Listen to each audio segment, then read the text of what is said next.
प्यारे भाई और बहनों, मेरा नमस्कार स्वीकार हो।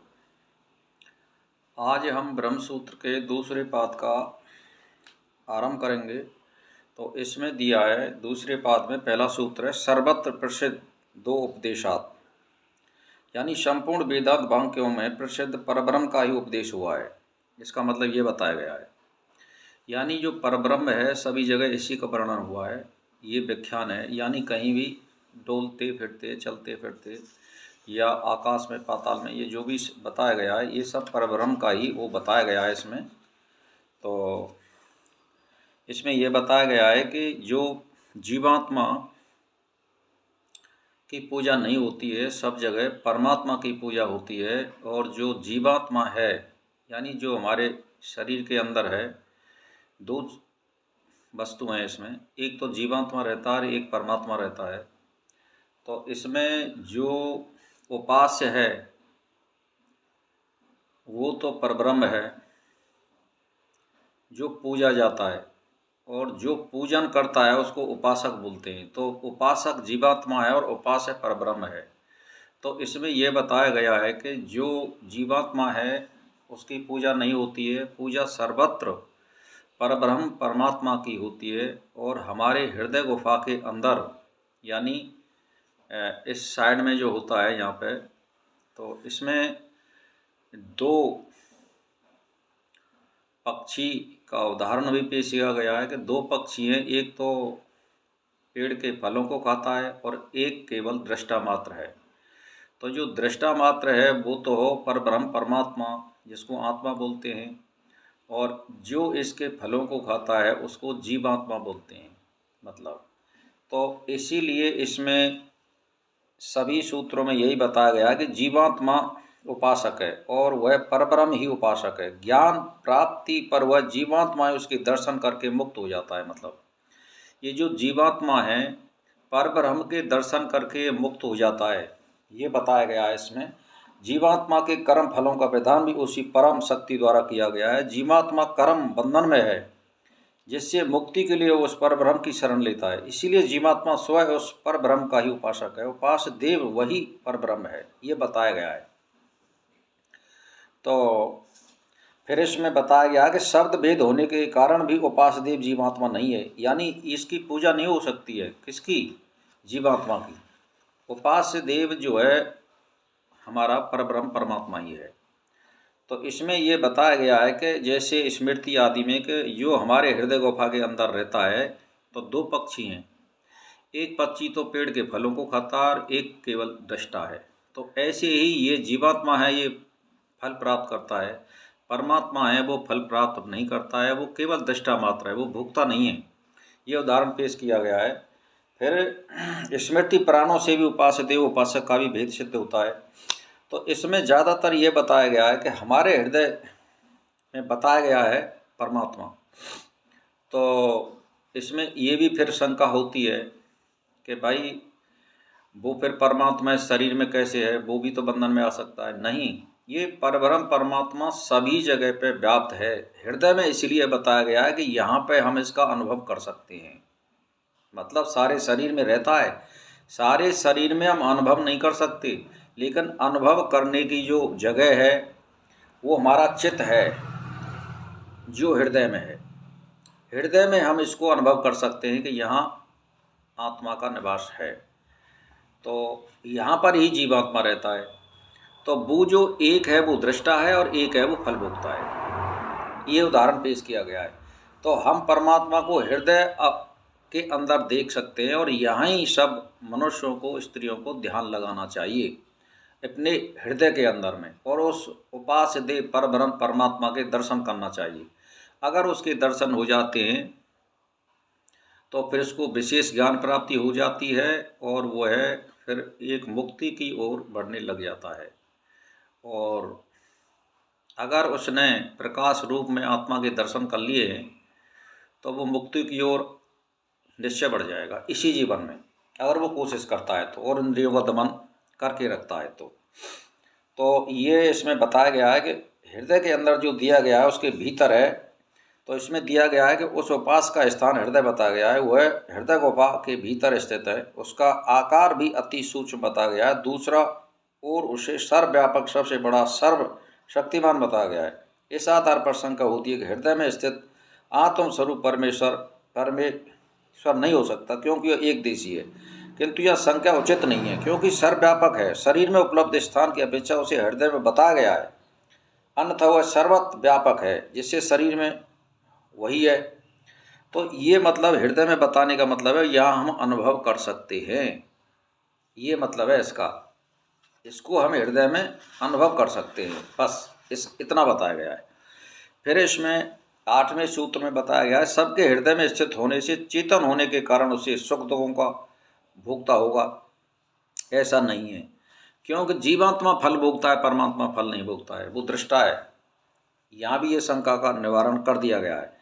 वह परब्रह्म चेतन है, शरीर के भीतर स्थित होने के कारण मन आदि सुख दुखों की अनुभूति उसको प्राप्त होगी, ऐसी संख्या होती है। किंतु यह संख्या ठीक नहीं, क्योंकि जीवात्मा परमात्मा भिन्न है। जीवात्मा अहंकार युक्त होने से वह कर्ता और भोक्ता बनता है, किंतु वह ब्रह्म अहंकार रहित होने से न करता है और न भोगता है। हृदय में रहते हुए भी शरीर, मन, इंद्रियों, गुणों, दोषों सर्वदा असंग है, निर्विकार रूप में स्थित है, केवल दृष्टा मात्र है। तो यहाँ भी यही बताया गया है कि वो जो परमात्मा है वो केवल दृष्टा मात्र है, हमारी जो जीवात्मा है वो केवल फल भोगती है। तो फिर इसमें 9वें सूत्र में चराचर ग्रहणात्, यानी भोजन करने वाला, प्रलय काल में सबको अपने में विलीन करने वाला परमेश्वर ही है। तो चरा अचर शब्द को ग्रहण करने के कारण, यहाँ चर और अचर शब्द को ग्रहण करने के कारण वह भोक्ता, भोजन करने वाला, अर्थात प्रलय काल में सबको अपने में विलीन करने वाला परम ब्रह्म परमेश्वर ही है। वह परमेश्वर यानी परब्रह्म शरीर में रहते हुए भी सुख और दुख का भोक्ता नहीं, क्योंकि वह जीवात्मा के समान नहीं है, बल्कि उसे विशेष है। किंतु प्रलय काल में वह समचर और अचर जगत को अपने में विलीन कर लेता है, यही उसका भोक्तापन है। कठोपनिषद में इसी प्रकार, इसी संहार करने को उसको भोक्तापन कहा गया है। यानी वो भोक्ता कब बनता है? परमेश्वर केवल प्रलय में, यानी वो सबको अपने में निगल जाता है, वो केवल तब भोक्ता होता है एक बार, यानी प्रलय में वो भोक्ता बन जाता है। तो ये बताया गया है। फिर इसमें आया है,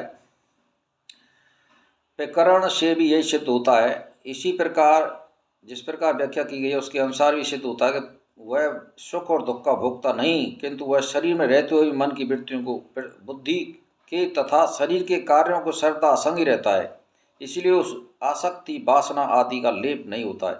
ये भी आप ध्यान दे लो कि जो परब्रह्म परमात्मा हमारे अंदर रहता है वो ना तो तुमको बुद्धि देता है और ना अबुद्धि देता है, ना बुरे कर्मों के लिए प्रेरित करता है, ना अच्छे कर्मों के लिए। वो केवल दृष्टा है, ये काम जीवात्मा का है, आपको बुद्धि देना, शुभ कर्म कराना, अशुभ कर्म कराना, लेकिन ये परब्रह्म परमात्मा का नहीं है। वो केवल दृष्टा मात्र है, वो केवल एक साक्षी के रूप में तुम्हारे अंदर रहता है, उसको इससे कोई लेना देना नहीं है। जीवात्मा जो होता है उसको ये सारे कर्म का भोक्ता होता है।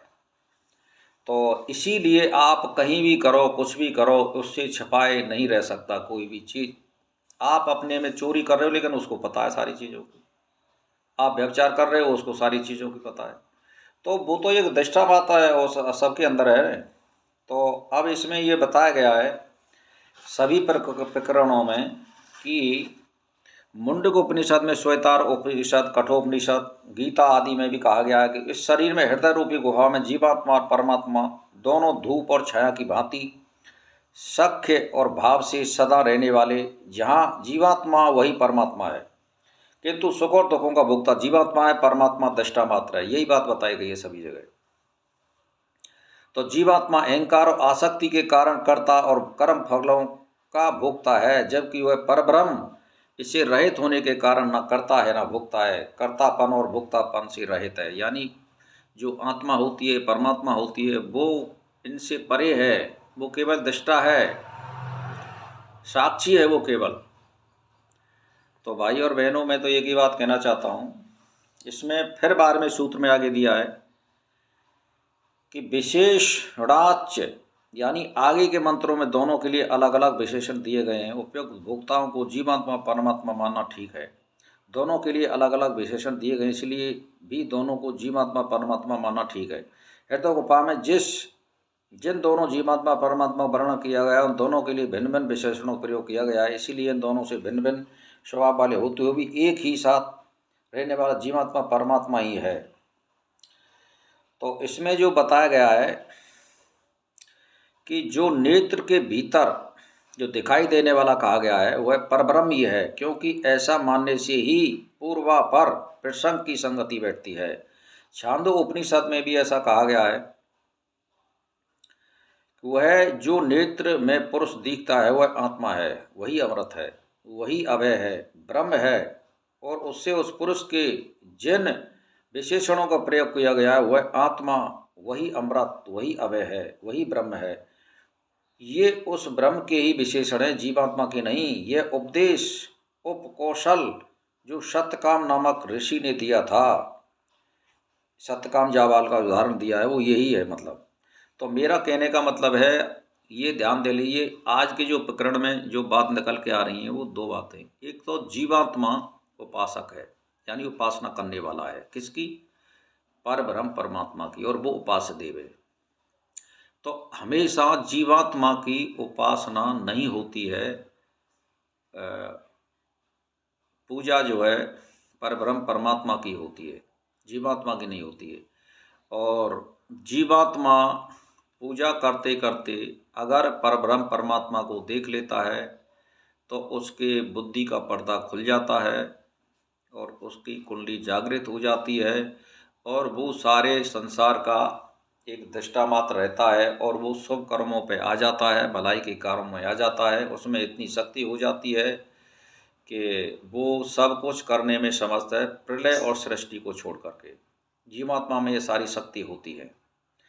जैसे मान के चलिए, कृष्ण ने जो काम किए जो साधारण मनुष्य नहीं कर सकता है, तो कृष्ण की एक कुंडली जागृत थी और उनमें इसीलिए ये शक्ति थी। तो भाई और बहनों, मैं तो एक ही बात कहना चाहता हूँ कि आप उस परब्रह्म परमात्मा की पूजा कीजिए और उसकी शरण में जाइए, और बड़े से दोस्ती करिए तो बड़ा लाभ होगा, अगर छोटे से दोस्ती करेंगे तो छोटा लाभ होगा। इसीलिए आप सद्ग्रंथों का अध्ययन कीजिए और साधु संगत कीजिए। बस इसी के साथ मेरा प्रणाम।